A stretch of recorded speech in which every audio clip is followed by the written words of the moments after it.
Bienvenue sur ma chaîne YouTube. Pour les nouveaux, n'hésitez pas à vous abonner et à activer la petite cloche pour plus de vidéos. Et si vous aimez ma recette de tarte aux fraises, n'hésitez surtout pas à partager. Bonjour à tous, j'espère que vous allez bien. Alors aujourd'hui, je reviens vers vous avec une recette très savoureuse.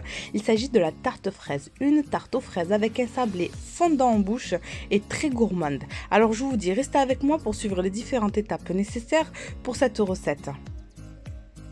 Alors nous aurons besoin de 240 g de farine, de 80 g de sucre glace, de 30 g de poudre d'amande, de 130 g de beurre pommade, d'une pincée de sel et d'un œuf. Bismillah, je commence par ma première préparation. Donc dans un saladier, je casse un œuf, je rajoute la pincée de sel, le sucre glace et je mélange le tout. Une fois ma préparation bien mélangée, je réserve de côté et j'attaque la pâte sablée. Ensuite, dans un autre saladier, je vais y verser le beurre pommade, la farine,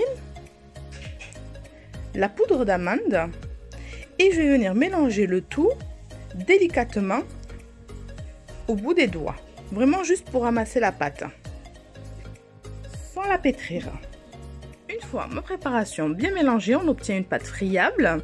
Et maintenant, je vais venir rajouter ma préparation d'œufs et de sucre. Et je continue à mélanger jusqu'à former une boule. Et voilà, on obtient une pâte souple et assez collante. Maintenant, je vais former une belle boule.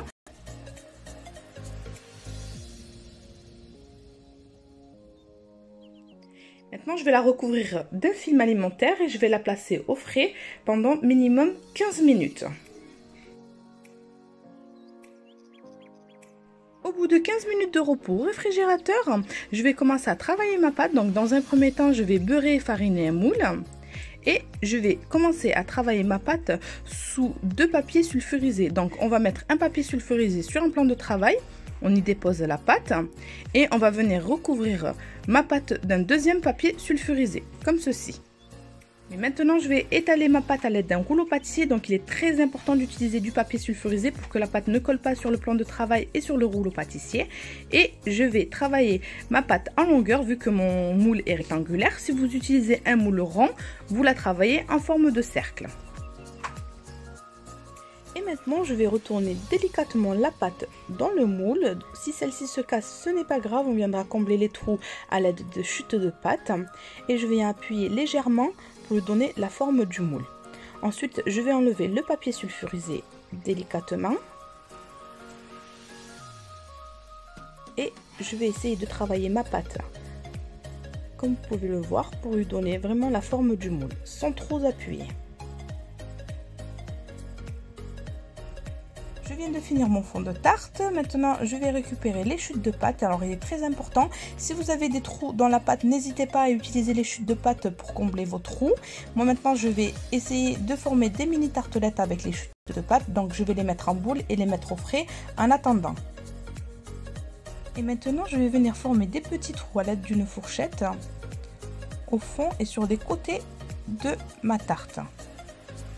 Et je vais enfourner le tout dans un four préchauffé à 170 degrés pendant environ 10 à 15 minutes.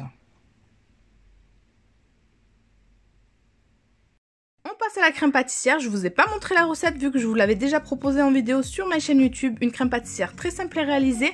Je vous mets le lien de la vidéo en barre d'informations. Et maintenant, je vais venir remplir une poche à douille de ma crème pâtissière. Et pour un peu plus de gourmandise, je vais venir étaler un peu de coulis de framboise ou de fraise, vraiment un coulis de fruits rouges au fond de la tarte, juste pour apporter une gourmandise supplémentaire. Ça reste une étape facultative. Une fois que j'ai terminé d'étaler mon coulis de framboise au fond de ma tarte, maintenant je vais venir y déposer de la crème pâtissière à l'aide de ma poche à douille. Pour toutes les personnes qui n'ont pas de poche à douille, ce n'est pas grave. Vous pouvez très bien déposer votre crème pâtissière à l'aide d'une cuillère et venir l'étaler tout simplement.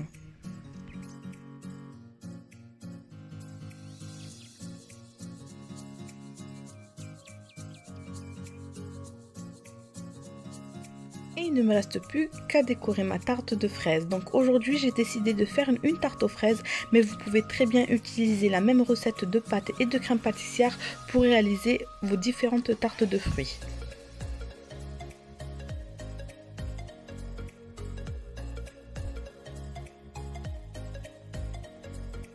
Et voilà le résultat final de ma tarte aux fraises. Comme vous pouvez voir, j'ai rajouté quelques feuilles de menthe pour apporter de la couleur mais surtout de la gourmandise. Et sur cette belle note, je vous souhaite une bonne dégustation. En espérant que cette vidéo vous ait plu, n'hésitez pas à vous abonner et à liker. Et je vous dis à très vite pour de nouvelles recettes.